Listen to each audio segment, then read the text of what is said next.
जरा एक स्थिति की कल्पना कीजिए, 69 साल की उम्र, मतलब एक ऐसा पड़ाव जहां अमूमन लोग रिटायर होकर दुनिया के झमेलों से कटने की तैयारी कर रहे होते हैं। बिल्कुल, वे अपने पोते पोतियों के साथ समय बिताते हैं या अपनी शारीरिक बीमारियों का हिसाब लगाने में ही व्यस्त रहते हैं। और समाज भी तो यही मान लेता है ना कि अब इस व्यक्ति का जो पीक या चरम समय है वो पूरी तरह से बीत चुका है। सही कहा, लेकिन जरा सोचिए, क्या हो अगर कोई व्यक्ति इस उम्र में आराम करने के बजाय बिना पैसों और बिना किसी बड़ी संस्था के समर्थन के एक बिल्कुल अनजान महाद्वीप की पूरी संस्कृति को बदलने के लिए एक विशाल और अभूतपूर्व मिशन पर निकल पड़े। सच कहूं तो ये तस्वीर सामान्य मानवीय मनोविज्ञान के बिल्कुल विपरीत है। मतलब इंसान का दिमाग और शरीर उम्र के इस दौर में सुरक्षा और ठहराव ही खोजता है। किसी नए महाद्वीप में जाकर शून्य से कुछ शुरू करने का विचार ही ज्यादातर लोगों के लिए बहुत डरावना हो सकता है। और यही आज की हमारी इस गहन चर्चा यानी इस डीप डाइव का मुख्य विषय है। आज हमारे पास जो स्रोत सामग्री है वो एक ऐसे ही वैश्विक दूरदर्शी की यात्रा का प्रामाणिक दस्तावेज है। बिल्कुल, आज हम गहराई से विश्लेषण करेंगे श्रील प्रभुपाद की जीवन यात्रा का। और देखिए, हमारा मिशन महज कुछ ऐतिहासिक तारीखों को दोहराना नहीं है, बल्कि उस यांत्रिकी या मैकेनिज्म को समझना है ना? हाँ, ये समझना है कि कैसे अदम्य विश्वास, अनवरत संघर्ष और चरम त्याग एक साधारण से दिखने वाले व्यक्ति को इतने असाधारण रूप में बदल देते हैं। और इस चर्चा को आगे बढ़ाने से पहले ये स्पष्ट करना बहुत जरूरी है कि हमारी आज की ये पूरी बातचीत और इसका हर एक निष्कर्ष सिर्फ और सिर्फ हमारे सामने मौजूद स्रोत सामग्री और तथ्यों पर ही आधारित होगा। बिल्कुल, हम तथ्यों से नहीं भटकेंगे। हाँ, हम इन्हीं विवरणों की परतों को खोलकर इस असाधारण यात्रा के पीछे के विज्ञान और मनोविज्ञान को समझने का प्रयास करेंगे। तो चलिए, बिना किसी देरी के इस कहानी के पहले अध्याय को खोलते हैं।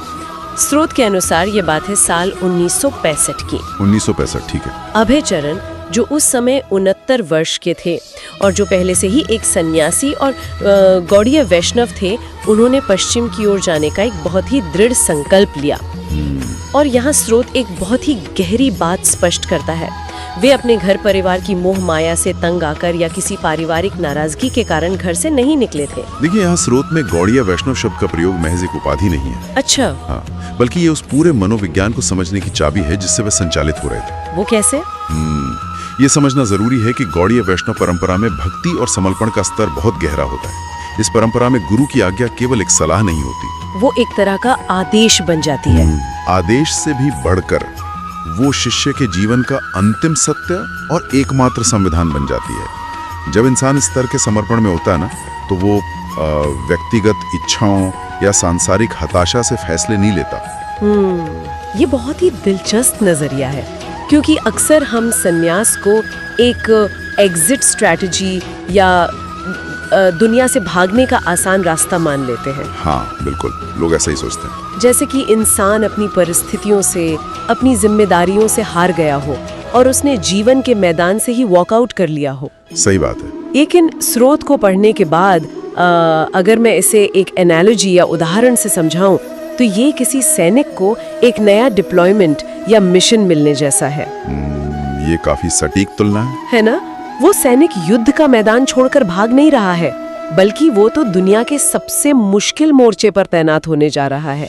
मतलब संन्यास यहाँ सब कुछ छोड़ने का नहीं, बल्कि एक बहुत बड़ी जिम्मेदारी उठाने का नाम है। सैनिक की ये तुलना काफी हद तक इस स्थिति को स्पष्ट करती है, लेकिन इसमें एक बहुत बड़ा पेच है जिस पर हमें गौर करना चाहिए। क्या पेच है? देखिए, जब एक सैनिक को किसी नए मोर्चे पर तैनात किया जाता है, तो उसके पीछे एक पूरी सेना का लॉजिस्टिक सपोर्ट होता है। हाँ, बैकअप तो होता ही है। रसद होती हैं, हथियार होते हैं और एक पूरा सिस्टम उसे सपोर्ट कर रहा होता है। लेकिन यहाँ जो डिप्लॉयमेंट हो रहा था, वो पूरी तरह से एकाकी था, मतलब अकेले, बिना किसी सिस्टम के। बिल्कुल, उनके पास कोई बैकअप प्लान, कोई संस्थागत फंडिंग या कोई सुरक्षित ठिकाना नहीं था। ये भागने और दौड़ने के बीच का अंतर है। भागने और दौड़ने के बीच का अंतर, थोड़ा और समझाइए। जब कोई व्यक्ति नाराजगी में कुछ छोड़ता है, तो वो किसी चीज से दूर भाग रहा होता है। और उसके भीतर एक खालीपन होता है। सही, लेकिन वे एक गहरे उद्देश्य की ओर दौड़ रहे थे। उनके गुरु की आज्ञा यहाँ एक दिशा सूचक यंत्र, मतलब एक कंपास की तरह काम कर रही थी। अरे वाह, तो आप कह रहे हैं कि उनके कदम में एक पुल फैक्टर था, न कि कोई पुश फैक्टर। 100%। कोई चीज उन्हें आगे खींच रही थी। अब देखिए, जब संकल्प इतना विशाल हो कि एक पूरी नई दुनिया में जाकर संदेश देना है, तो केवल एक कंपास होने से तो काम नहीं चलता ना? नहीं, बिल्कुल नहीं, बहुत सी चीजें चाहिए होती हैं। आपको जबरदस्त तैयारी की भी जरूरत होती है, और यही हम स्रोत के उस हिस्से में आते हैं जो मेरी नजर में इस पूरी यात्रा का सबसे हैरान कर देने वाला पड़ाव है। आप वृंदावन वाले हिस्से की बात कर रही हैं? हाँ बिल्कुल। पश्चिम जाने के इस बड़े कदम से पहले वे वृंदावन गए, और स्रोत हमें बताता है कि वे वृंदावन में रात रात भर जाकर एक साधारण टाइपराइटर पे श्रीमद् भागवतम के अंश लिखते थे। और हमें इस घटना को इसके सही ऐतिहासिक और भौतिक संदर्भ में रखकर देखना होगा। मैं भी यही सोच रही थी। जरा इस दृश्य की कल्पना कीजिए, 69 साल का एक शरीर जो जैविक रूप से आराम और नींद मांगता है। स्वाभाविक है। आज के समय में जब हमारे पास अर्गोनॉमिक कुर्सियां हैं, तापमान को नियंत्रित करने वाले कमरे हैं और लैपटॉप के वो सॉफ्ट कीबोर्ड है, तब भी हम रात भर लगातार काम करने से कतराते हैं। बिल्कुल, हम लोग 2 घंटे में थक जाते हैं। और यहाँ एक व्यक्ति बिना किसी आधुनिक सुविधा के एक कड़े और भारी टाइपराइटर की कुंजियों पर रात भर अपनी उंगलियां चला रहा है। मतलब ये सिर्फ थकाने वाला नहीं है, ये बहुत पीड़ादायक रहा होगा। हाँ, ये किसी भी साधारण इंसान की शारीरिक क्षमता से बिल्कुल परे की चीज लगती है। शरीर तो एक बिंदु पर आकर जवाब दे ही देता है ना। देखिए, शारीरिक रूप से ये एक भयंकर प्रताड़ना के समान रहा होगा, इसमें कोई संदेह नहीं है। लेकिन अगर हम सिर्फ शारीरिक कष्ट पर ध्यान देंगे तो हम इस घटना के असली महत्व से चूक जाएंगे। अच्छा, तो असली महत्व क्या था इसका? सवाल ये है कि वे उस टाइपराइटर पर कर क्या रहे थे। वे महज एक भाषा से दूसरी भाषा में अनुवाद करने का कोई यांत्रिक काम नहीं कर रहे थे। हमें यह समझना होगा कि वे जिस पश्चिमी दुनिया, विशेषकर अमेरिका में जाने की तैयारी कर रहे थे, उस 1960 के दशक के अमेरिका के पास प्राचीन पूर्वी दर्शन का कोई संदर्भ ही नहीं था। मतलब वे सिर्फ शब्दों का तर्जुमा नहीं कर रहे थे, वे एक तरह का सांस्कृतिक पुल बना रहे थे। सटीक शब्दों में कहें तो वे उस प्राचीन और गूढ़ ज्ञान को एक ऐसे फॉर्मेट में ढाल रहे थे जिसे एक पश्चिमी दिमाग समझ सके। ओहो, मतलब एक नए दर्शक वर्ग के लिए उसे तैयार कर रहे थे। हाँ, और उसे स्वीकार कर सके। वे एक तरह से उस सॉफ्टवेयर को कोड कर रहे थे जो आगे चलकर पश्चिम के लोगों के दिलों और दिमागों में चलने वाला था। सॉफ्टवेयर कोड कर रहे थे, ये बहुत ही बेहतरीन एनालॉजी है। और देखिए, श्रीमद् भागवतम कोई छोटी किताब नहीं है, ये एक विशाल ग्रंथ है। रात रात भर जागकर उस टाइपराइटर से उलझना इस बात का प्रमाण है कि जब इंसान के भीतर किसी संदेश को दुनिया तक पहुंचाने की बौद्धिक और आध्यात्मिक छटपटाहट अपने चरम पर होती है, तो शरीर की सीमाएं टूट जाती हैं। बिल्कुल, शरीर की सीमाएं या तो टूट जाती हैं या पीछे छूट जाती हैं। ये वृंदावन की खामोश रातें ही थीं जहां उस वैश्विक क्रांति की असली स्क्रिप्ट लिखी जा रही थी। ये एक बहुत ही शक्तिशाली विचार है कि वृंदावन की उस गहरी शांति में गूंजती टाइपराइटर की वो खटखट असल में दुनिया में आने वाले एक बहुत बड़े बदलाव की आहट थी। सच में। खैर, बौद्धिक तैयारी तो हो गई, सॉफ्टवेयर तैयार हो गया, लेकिन अब इस सॉफ्टवेयर को उस हार्डवेयर यानी पश्चिमी दुनिया तक पहुंचाना था, जो कि अपने आप में एक बहुत बड़ी चुनौती थी। बिल्कुल। वृंदावन में ग्रंथों की ये अथक तैयारी पूरी करने के बाद अगला तार्किक कदम था उस विशाल भौगोलिक दूरी को तय करना। स्रोत के अनुसार वे वृंदावन से दिल्ली गए, और यहाँ कहानी में एक भौतिक साधन की एंट्री होती है। उन्हें एक दयावान महिला सुमति मोरारजी की सहायता मिलती है। हाँ, सुमति मोरारजी, जिनकी मदद से उन्होंने साल 1968-69 के दौरान एक मालवाहक जहाज पकड़ा, और फिर शुरू हुई महीनों की लंबी समुद्री यात्रा, जिसके बाद वे अंततः अमेरिका पहुंचे। ये समुद्री यात्रा पूरी कहानी में एक बहुत ही महत्वपूर्ण संक्रमण काल या ट्रांजिशन फेज की तरह काम करती है। ये केवल एक महाद्वीप से दूसरे महाद्वीप तक का सफर नहीं था। लेकिन मैं यहाँ आपको थोड़ा रोकना चाहूंगी। जी, कहिए। क्योंकि ये हिस्सा मुझे बहुत खटक रहा है। एक मालवाहक या कार्गो जहाज कोई लग्जरी क्रूज तो होता नहीं है। बिल्कुल नहीं, बहुत ही बेसिक होता है। आज के जमाने में अगर किसी स्वस्थ और जवान इंसान को भी महीनों तक एक लोहे के कार्गो जहाज में सफर करना पड़े, तो वो मानसिक रूप से टूट जाएगा। हाँ, वो कोई आसान काम नहीं है। समुद्र का वो अंतहीन अकेलापन, जहाज की लगातार होने वाली मशीनरी की आवाज, मौसम की मार, समुद्री बीमारी और एक ही जगह पर महीनों तक कैद रहना, और वो भी उस उम्र में। वही तो 70 के करीब की उम्र में। मतलब मुझे ये समझ नहीं आता कि ऐसा सफर क्या मानसिक और शारीरिक रूप से डरावना नहीं रहा होगा। कोई भी इंसान इस स्थिति में आकर ये क्यों नहीं सोचेगा कि अरे यार, मैंने ये क्या मुसीबत मोल ले ली, मुझे वापस लौट जाना चाहिए। आपका ये सोचना पूरी तरह से तार्किक है। शारीरिक रूप से ये एक दुष्स्वप्न या नाइटमेयर से कम नहीं था। बिल्कुल। स्रोत में दर्ज या महीनों की यात्रा इंसान के धैर्य की अंतिम परीक्षा है। लेकिन आप जो वापस लौटने या हार मानने की बात कर रही हैं, वो तब होता है जब यात्रा का उद्देश्य व्यक्तिगत महत्वाकांक्षा हो। अच्छा, मतलब जब इंसान खुद के लिए कुछ कर रहा हो। हाँ, जब इंसान अपने लिए कुछ कर रहा होता है तो वो नुकसान और फायदे का हिसाब लगाता है कि इसमें मेरा क्या फायदा है या मुझे कितनी तकलीफ हो रही है। लॉजिकल बात है। लेकिन जैसा कि हमने गौड़ीय वैष्णव और गुरु की आज्ञा के संदर्भ में समझा, इस उनका स्व या ईगो इस समीकरण में था ही नहीं। उनका अपना कोई एजेंडा ही नहीं था। बिल्कुल नहीं। और जहाँ तक सुमति मुरारजी जैसी मदद मिलने की बात है, हाँ, मैं वही पूछने वाली थी, क्या ये सिर्फ एक भाग्य की बात थी कि उन्हें अचानक कोई मदद मिल गई? देखिए, इसे सिर्फ किस्मत या भाग्य कह देना इस पूरी घटना के अर्थ को कमजोर करना होगा। ये कोई जादुई चमत्कार नहीं था। तो फिर मनोविज्ञान के नजरिए से इसे कैसे देखेंगे? मनोविज्ञान और मानवीय संकल्प के संदर्भ में इसे ऐसे समझा जा सकता है कि जब किसी व्यक्ति का इरादा इतना अटल और पूरी तरह से निस्वार्थ होता है, तो उसका वो संकल्प अपने आप में एक गुरुत्वाकर्षण या ग्रेविटी पैदा करता है। गुरुत्वाकर्षण, ये बहुत ही दिलचस्प शब्द है। हाँ, वो गुरुत्वाकर्षण उन संसाधनों और उन लोगों को अपनी ओर खींचने लगता है जो उस मिशन के लिए जरूरी है। अरे वाह! सुमति मुरारजी का वो टिकट देना असल में उस संकल्प की शक्ति का भौतिक प्रमाण था। मतलब उनका संकल्प ही संसाधनों को आकर्षित कर रहा था। और जहाँ तक उस लंबी यात्रा के अकेलेपन की बात है, वो खालीपन नहीं था, वो एक तरह का इंक्यूबेशन पीरियड था। इंक्यूबेशन पीरियड मतलब समुद्र की लहरों के बीच वो भीषण अकेलापन असल में उन्हें उस बड़े सामाजिक और सांस्कृतिक तूफान के लिए तैयार कर रहा था जो वे अमेरिका की जमीन पर पैदा करने वाले थे। यह विश्लेषण बहुत ही गहराई लिए हुए है। इंसान का संकल्प खुद एक गुरुत्वाकर्षण बन जाता है। यह विचार वाकई सोचने पर मजबूर करता है। बिल्कुल। अब हम इस यात्रा के सबसे बड़े क्लाइमैक्स की ओर बढ़ते हैं। महीनों के इस शारीरिक और मानसिक टॉर्चर को सहने के बाद वे अंततः अमेरिका पहुंचते हैं, जो कि अपने आप में एक बहुत बड़ी उपलब्धि थी। हाँ, यहाँ पहुंचने के बाद उनके इस अनवरत संघर्ष का जमीनी परिणाम क्या हुआ? स्रोत स्पष्ट करता है कि अमेरिका में उनका लक्ष्य बिल्कुल साफ और केंद्रित था, भागवत ग्रंथों का लेखन जारी रखना और कृष्ण नाम का प्रचार करना। और यहाँ सबसे महत्वपूर्ण बात यह है कि एक अनजान देश की चकाचौंध, वहाँ की बिल्कुल विपरीत संस्कृति और शुरुआती असफलताओं ने उनके इस मूल लक्ष्य को 1 इंच भी नहीं डिगाया। ठीक कहा, वो बिल्कुल फोकस थे। स्रोत आगे बताता है कि उन्होंने धीरे धीरे इस सपने को साकार किया, जो गहराई से देखने पर पता चलता है कि असल में उनके गुरु भक्ति सिद्धांत सरस्वती का सपना था। इसे पढ़कर मुझे एथलेटिक्स की एक रिले रेस की याद आती है। Relay race? वो कैसे? जैसे रिले रेस में एक धावक पूरी ताकत से दौड़ता है और फिर अपना बैटन दूसरे धावक के हाथ में थमा देता है।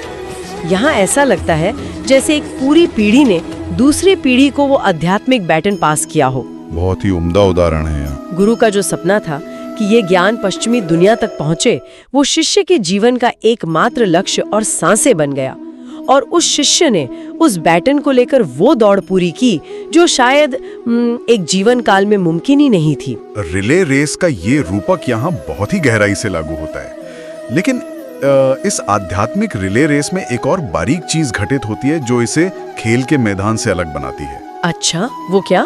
खेल में धावक बैटन लेकर सिर्फ दौड़ता है, लेकिन यहाँ जब शिष्य अपने गुरु का सपना स्वीकार करता है तो वो सिर्फ एक लक्ष्य को नहीं ढोता, वो पूरी तरह से रूपांतरित हो जाता है। मतलब उसका वजूद ही बदल जाता है। बिल्कुल। स्रोत के बिल्कुल अंतिम हिस्से पर अगर हम गौर करें तो वो केवल कार्यों की सूची नहीं है, वो एक पहचान के पूरी तरह से विसर्जित हो जाने और एक नई पहचान के जन्म लेने की कहानी है। हाँ, आपने बिल्कुल उस बिंदु को पकड़ लिया जो स्रोत में दर्ज है। स्रोत में स्पष्ट रूप से जिक्र है कि यही अभय चरण आगे चलकर अभय चरणारविंद बने, जिन्हें आज पूरी दुनिया श्रील प्रभुपाद के नाम से जानती है। ये नाम का सफर महज कुछ कागजी अक्षरों का बदलाव तो नहीं लगता। नहीं, बिल्कुल नहीं। ये नाम परिवर्तन एक बहुत बड़े मनोवैज्ञानिक और संस्थागत बदलाव का प्रतीक है। अभय चरण एक व्यक्ति का नाम था जिसके अपने संघर्ष थे, जो वृंदावन में एक टाइपराइटर पर रातें बिता रहा था, जो एक मालवाहक जहाज पर समुद्री यात्रा की तकलीफें सह रहा था। सही कहा। लेकिन श्रील प्रभुपाद बनने तक का वो सफर इस बात का प्रमाण है कि जब एक इंसान अपना सब कुछ, अपना आराम, अपना भौगोलिक जुड़ाव, अपनी शारीरिक सीमाएं किसी बहुत बड़े पारलौकिक उद्देश्य के लिए दांव पर लगा देता है, तो वो क्या बन जाता है? तो वो केवल एक हाड़ मांस का व्यक्ति नहीं रह जाता, वो एक विचार बन जाता है। वो एक ऐसा वैश्विक दूरदर्शी बन जाता है जिसके पीछे फिर लाखों लोग चलने को तैयार हो जाते हैं। अरे वाह! ये एक साधारण व्यक्ति के असाधारण परिवर्तन की एक मुकम्मल प्रक्रिया है। ये पूरी चर्चा वाकई इंसान की छिपी हुई क्षमताओं को लेकर हमारे सीमित नजरिए को झकझोर कर रख देती है। बिल्कुल, सोचने का नजरिया ही बदल देती है। अगर हम आज के इस डीप डाइव के सभी तथ्यों, वृंदावन की उन रातों, उस मालवाहक जहाज के खौफनाक अकेलेपन और अमेरिका में एक वैश्विक संस्था के खड़े होने के पूरे घटनाक्रम को एक सूत्र में पिरोएं, तो ये बात शीशे की तरह साफ हो जाती है कि ये केवल एक ऐतिहासिक वृत्तांत या किसी संत की जीवनी मात्र नहीं है। जी। ये मानवीय संकल्प, अदम्य विश्वास और गुरु शिष्य परंपरा के माध्यम से हुए चरम त्याग की एक बहुत ही जीवंत और प्रासंगिक केस स्टडी है। और ये केस स्टडी आधुनिक समाज के लिए इसलिए भी बहुत जरूरी हो जाती है क्योंकि ये हमारे दिमाग में गहराई तक बैठी हुई कई पूर्व निर्धारित मान्यताओं पर सीधा प्रहार करती है। जैसे कि हम अपनी कमियों के बहाने ढूंढते हैं। हाँ, हम अक्सर अपनी कमियों को न्याय संगत ठहराने के आदी हो चुके हैं। ये बात बिल्कुल निशाने पर लगी। हम अक्सर यही मानते हैं कि जीवन में कुछ भी बड़ा या अर्थपूर्ण करने की एक एक्सपायरी डेट होती है। बिल्कुल, उम्र का बहाना। हाँ, या हम ये सोचकर ही कदम पीछे खींच लेते हैं कि किसी बड़े मिशन के लिए हमारे पास पर्याप्त संसाधन नहीं है, बैंक बैलेंस नहीं है या रसूखदार संपर्क नहीं है, जो कि ज्यादातर लोगों की शिकायत होती है। लेकिन जब हम इस स्रोत के पन्नों में दर्ज कहानी को देखते हैं, एक ऐसा व्यक्ति जो 69 साल का है, जिसके पास कोई बहुत बड़ी संपत्ति या संस्थागत समर्थन नहीं था, जो एकदम अकेला था। हाँ, जो अपनी उम्र की परवाह किए बिना एक अनजान देश की ओर महीनों लंबी मुश्किल समुद्री यात्रा पर निकल पड़ा, तो ये कहानी हमारी उन सारी धारणाओं को और उम्र या संसाधनों के हमारे सारे बहानों को पूरी तरह से खोखला साबित कर देती है। ये यात्रा ये स्थापित करती है कि जब किसी व्यक्ति के भीतर एक स्पष्ट उद्देश्य और अदम्य विश्वास का ईंधन मौजूद हो, तो उम्र के आंकड़े और संसाधनों की कमी महज पार करने योग्य छोटी मोटी बाधाएं बनकर रह जाती हैं। सही बात है। असली शक्ति हमेशा उस संकल्प में निवास करती है जो किसी इंसान को रात के अंधेरे में एक कड़े टाइपराइटर पर उंगलियां चलाने और फिर एक विशाल तूफानी समुद्र को पार करने की अंतहीन हिम्मत देता है। ये एक बहुत ही विचारोत्तेजक और गहरा निष्कर्ष है। आज के स्रोत ने हमें मानव मन की उस असीम गहराई और शक्ति के दर्शन कराए हैं जिसे हम अक्सर नजरअंदाज कर देते हैं। बिल्कुल नजरअंदाज कर देते हैं। तो जैसे कि हम इस चर्चा के बिल्कुल अंतिम पड़ाव पर पहुंच चुके हैं, मैं इस पूरी कहानी को उस विचार के साथ जोड़ना चाहूंगी जहां से हमने आज की इस बातचीत की नींव रखी थी। जी। हमने शुरुआत में बात की थी उम्र के उस सांध्यकाल की, जहां माना जाता है कि इंसान की यात्रा अब बस अपने खत्म होने का इंतजार कर रही है। और हमने देखा कि कैसे उसी सांध्याकाल में एक ऐसे वैश्विक आंदोलन का सूर्योदय हुआ जिसने दुनिया भर के अनगिनत लोगों की जीवन दिशा को हमेशा के लिए बदल कर रख दिया। तो जो भी तथ्य आज हमने स्रोत से समझे हैं, वे एक बहुत ही गहरा सवाल छोड़कर जाते हैं। अगर एक इंसान के जीवन का सबसे साहसिक, सबसे बड़ा और पूरी दुनिया पर छाप छोड़ने वाला अध्याय 69 साल की उम्र में शून्य संसाधनों के साथ शुरू हो सकता है, तो क्या समाज को और इंसानियत को इस बात पर दोबारा विचार नहीं करना चाहिए कि जीवन का वास्तविक पीक या चरम अवस्था कब आती है? ये सोचने वाली बात है। क्या पता इंसान के जीवन का सबसे बड़ा मिशन, उसका सबसे महान कार्य अक्सर उम्र के उसी पड़ाव पर उसका इंतजार कर रहा होता है जिसे दुनिया उन एक अंत मानकर खारिज कर देती है। आज के इस डीप डाइव में हमारे साथ जुड़ने के लिए धन्यवाद। सीखते रहिए और अपने जीवन की संभावनाओं पर सवाल उठाते रहिए।